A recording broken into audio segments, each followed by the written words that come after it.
ரெண்டே விஷயம்தான். நான் இப்படி இந்த தலைப்பை எப்படி பார்க்குறேன் அப்படின்னா, அதிக சிக்கல்கள் அப்படிங்கிறது தான் ஃபஸ்ட்டு கேள்வி. சிக்கல் இருக்காங்கிறது கேள்வி இல்லை. சிக்கல் இருக்கு ரெண்டு பேருக்குமே. அதிக சிக்கல் யாருக்கு இருக்கு, இல்லை அதிக சவால்கள் யாருக்கு இருக்கு அப்படின்னு கேட்டால், இப்போ கண்ணகியினுடைய காலத்தில் ஒரு விஷயம் சொல்லுவாங்க இல்லையா, கோவலன் என்ன பண்ணா எல்லாத்தையும் இழந்துட்டு வந்து நின்னான். அவன் என்ன கேட்டா, எல்லாத்தையும் இழந்துட்டு வந்துட்ட, அவனை பிடிச்சி சட்டையை பிடிச்சி கண்ணகி கேட்கல, சட்டையை பிடிச்சி கேட்கல. அவன் மதுரைக்கு போகணும்னு சொன்னான், தன்னுடைய ஒற்றை சிலம்பை எடுத்துட்டு போனான் இல்லைங்களா. இப்போ மதுரை ஒற்றை 2 சிலம்பை எடுத்துட்டு போனா, ஒரு சிலம்பை கொடுத்தா, குழம்ப கொண்டு போய் கொடுத்தான், அவன் கொலை கிளப்பட்டான். இதெல்லாம் கதை. நான் சொல்ல வந்த விஷயம், சிலப்பதிகாரத்தில் ஒரு வரி இருக்கு, கணவனை இழந்தோருக்கு காட்டுவது இல். உங்க அம்மாவா நான் இருக்கிறேன்னு சொல்லலாம், அப்பாவா நான் இருக்கேன்னு சொல்லலாம். கணவனை இழந்தோருக்கு இன்னொரு ஆப்ஷனே இல்லை அந்த காலத்துல. கணவனை இழந்தோருக்கு காட்டுவது இல். இப்போ அவ சொல்றா, நீ வந்துட்ட ஒரு விருந்தினர் கூட என் வீட்டில் வந்து சாப்பிடலன்ற. நீ இல்ல அன்னைக்கு அது ஒரு பெரிய மரபு. கணவன் இல்லாத வீட்டில் இன்னொருத்தன் போய் சாப்பிட போக மாட்டான். அறவோர் கழித்தலும் அந்தனர் கோம்பலும் துறவோர் கெதிரலும் தொல்லோர் சிறப்பின் விருந்ததிர் கோடலும் இழந்த எண்ணெய்னா. அறவோர்கள் வந்து என் வீட்டில் சாப்பிடல, அந்தனர்கள் வந்து என் வீட்டில் சாப்பிடல, துறவோர்கள் வந்து என் வீட்டில் சாப்பிடல, எந்த ஒரு விருந்தாளியுமே வந்து என் வீட்டில் சாப்பிடாம அவங்களுக்கு நான் படைக்காம சாப்பாடு கூட போட முடியாத இடத்துக்கு என்னை கொண்டு போயிட்டேன் நான் பாவின்னு கேட்டான். போற்றா ஒழுக்கம் புரிந்தீர்னு சொன்னான். யார? கோவலன். இது சிலப்பதிகாரத்தில் இருக்கிற விஷயம். ஏன் அது சிலப்பதிகாரத்தை உங்களுக்கு சொல்றேன் அப்படின்னா, ஒரு தனி ஒரு பெண்ணா அரசாங்கத்தை எடுத்து போறான்னா, யார்கிட்ட போய் கேட்டா? மன்னன்ட்ட. தேரா மன்னான்னு சொன்னான். தேரா மன்னன் என்ன அர்த்தம்? லூசு பயலன்னு அர்த்தம். தேர மாட்டேன் அறிவில்லாதவனேன்னு அர்த்தம். இன்னைக்கு நீங்க உங்க உயர் பதவியில் இருக்க யாரையாவது பார்த்து நீங்க அப்படி பேசிட முடியுமா? அரசன் முன்னாடி உட்கார்ந்துருங்க, தலை எடுத்துருவான், அவன்கிட்ட சொல்லுவான் தேரா மன்னான்னா. செப்போது உடைய நான் சொல்றதை கேட்டா, எல்லாரும் சிறப்பின் இமை ஒரு வியப்ப புல்லொரு புண்கள் தீர்த்தோம் அன்றையும் ஆயிர் கடமை நன்னா நடுங்க ஆவின் கடமை உகுனி நெஞ்சு சுட தன் அரும்பவை புதல்வனை ஆடியில் மடித்தோன்னா. 2 வரலாற்று செய்தி சொன்னான். என்னது சொன்னா, என் நாடு புகார், என் ஊர்ல 2 விஷயம் நடந்திருக்குடா. ஒரு புறாவுக்காக தன் உடல் தசைகளே அறிந்து கொடுத்தான சிபி சக்கரவர்த்தி, அவன் பிறந்த ஊர் என் ஊரு. ஒரு பசுவுக்காக தன் ஒரே மகனை தேர்காலில் இட்டு கொண்டானே மண்ணு சொன்னான், அவன் பிறந்த ஊர் என் ஊரு திருவாரூர். அவன் பூம்புகார் என் ஊரு. 2 ஜட்ஜ்மெண்ட் சொன்னான். இந்த ஜட்ஜ்மெண்ட் சொல்லிட்டு அப்புறம் சொன்னான், நீ என்னுடைய கணவனை கொண்டுட்ட, ஊர் ஏசா சிறப்பின்னு இசைவிலங்கு பெறக்கூடிய மாசாத்துவான் ஒரு பெரிய பாட்டுது. அது சொன்னா, என் கணவனை கொண்டுட்ட, எனக்கு நீதி வேணும்னு கேட்டான். இப்போ நல்லா பாருங்க, இந்த சிலப்பதிகார கதையை இப்போ நான் சொல்கிறேன். சிலப்பதிகாரத்தில் 30 காதைகள், 9 ஒரு படத்தில் 9வது ரீல் வரைக்கும் ஒருத்தி பேசாமலே இருக்கா. ஒரு கதாநாயகி 9வது ரீலில் தான் கண்ணகி பேசுகிறா. கடுக்கும் என் நெஞ்சம்னு ஆரம்பிப்பான். பேசாமலே காட்டிய இளங்கோவடிகள் கடைசியில் அவளை பேச வச்சு காமிச்சான். அவள் பேசி நீதியை வென்றா. அதை விட மிக முக்கியமானது, அது அப்பீல் வழக்கு, ஆண்மறி வழக்கு இல்லை, அப்பீல் கேஸ். ஆண்மறி கேஸ் இல்லை. ஆண்மறி கேஸ்னா கோவலன் சாகாம இல்ல, செத்துட்டான். இனிமே அவன் திரும்ப வர போறானா? இல்ல. ஆனா திரும்ப வரமாட்டான் என்று தெரிந்த ஒரு கணவனுக்கு தன் கணவன் மீது திணிக்கப்பட்ட பழியை துடைக்க வேண்டும் என்று கண்ணகி போறான்னா. உலக இலக்கியத்தில் இது மாதிரி இலக்கியமே இல்லை. வில்லங்கிற ஒரு கேரக்டர் அல்ல, எதிர்த்தட்டு தலைவன். அரசியல் பிழைத்தோருக்கு அறம் கூற்றாகும் புரைசால் பத்தினியை உயர்ந்தோர் ஏற்றுவர், ஊழ்வினை உறுத்து வந்து ஊட்டும். யோசிச்சு பாருங்க. நீங்க சிலப்பதிகாரத்தை சும்மா ஜஸ்ட் லைக் தட் என்ன பண்றோம், பாடமா படிச்சுட்டு போறோம். த ஃபர்ஸ்ட் பெண் முதல் வழக்கறிஞர் கண்ணகி தான். 12 வயசு கல்யாணம் முடிச்சப்போ முதல் பெண் வழக்கறிஞர் அவதான். ஃபர்ஸ்ட் கேள்வி அவதான் கேட்டா.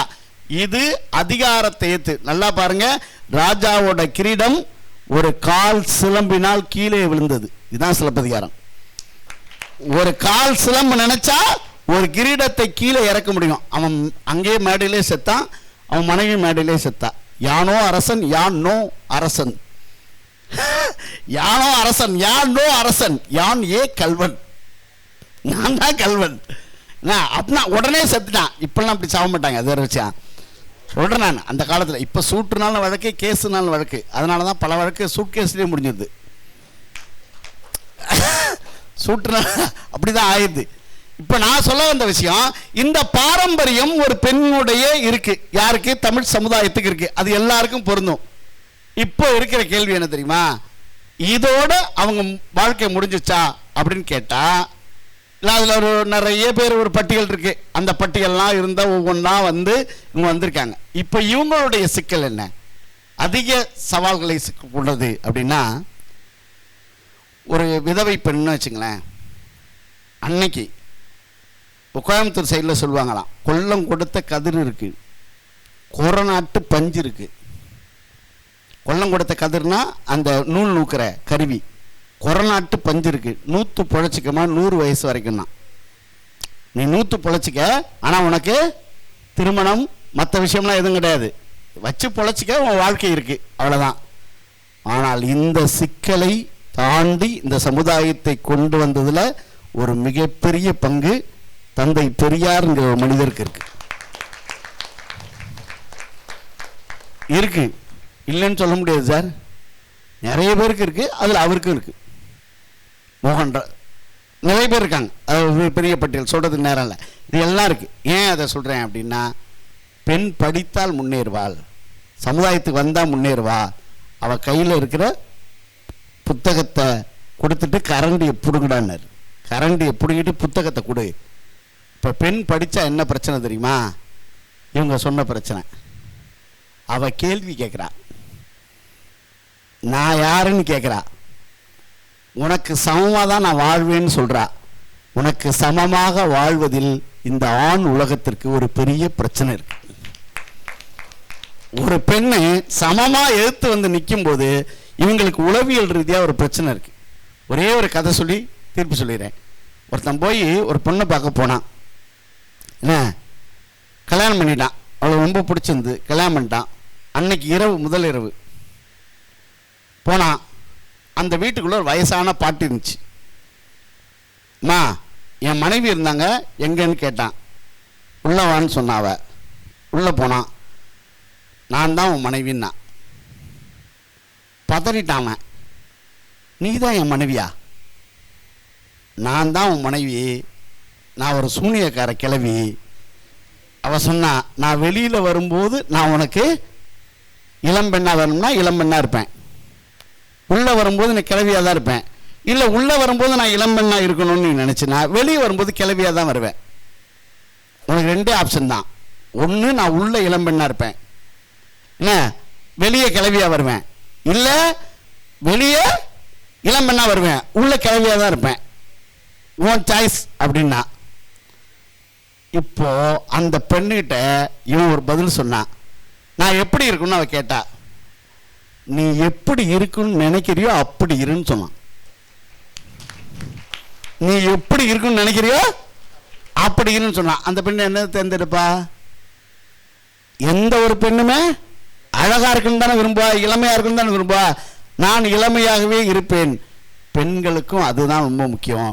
நீ எதை செய்ய வேண்டும் என்பதை விரும்புகிறாயோ அதை செய்ய விரும்புகிற சுதந்திரத்தை உனக்கு தருவதுதான் இந்த கல்வியின் நோக்கமே. அதான்.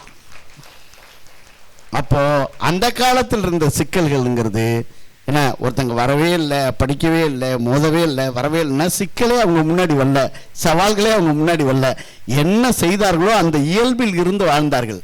என்ன விதிக்கப்பட்டது என்று நினைத்து கொண்டார்கள். அதில் ஒரு சில பேர் கடந்து வந்தாங்க. ஆனால் அப்படி இல்லை. இவங்களுக்கு சிக்கல்கள் நிறைய இருக்கு, தடைகள் நிறைய இருக்கு, போராட்டங்கள் நிறைய இருக்கு. வெளியூர் போனா பிரச்சனை, வெளிநாடு போனா பிரச்சனை, வெளி சமுதாயம். இப்ப சமீபத்தில் அகரத்தில் பார்த்துருப்பீங்க ஒரு பெண்ணு பேசுனத. சாதாரண குடும்பத்தில் பிறந்த பெண், நான் இன்னைக்கு மிகப்பெரிய இடத்துல இருக்கேன், 2 வீடு கட்டியிருக்கேன் போது கை தட்டுறோம்ல, அப்படி வீடை கட்ட வேண்டிய ஒவ்வொரு பொறுப்பும் இந்த பெண்களுக்கு இருக்கு. அப்படி என் அப்பாவை நிறுத்த வேண்டிய ஒவ்வொரு பொறுப்பும் இந்த பெண்களுக்கு இருக்கு. இந்த சமுதாயத்தில் என் அப்பா, என் சமுதாயம், என் குடும்பம் தலை நிமிரும் நான் படிச்சதுனால அப்படின்னு நினைக்க வேண்டிய ஒவ்வொரு பொண்ணுக்கும் இந்த பொறுப்பு இருக்கு. அதனால ஒரு பெண் படி தாண்டலன்னா பட்டினி அப்படிங்கிற நிலைமை இங்க வந்தாச்சு. அன்னைக்கு படி தாண்டா பத்தினி, நாங்க இன்னைக்கு படி தாண்ட விடலன்னா பட்டினிங்க நிலைமை வந்தாச்சு.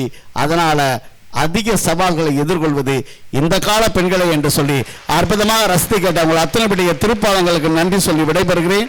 நன்றி, வணக்கம்.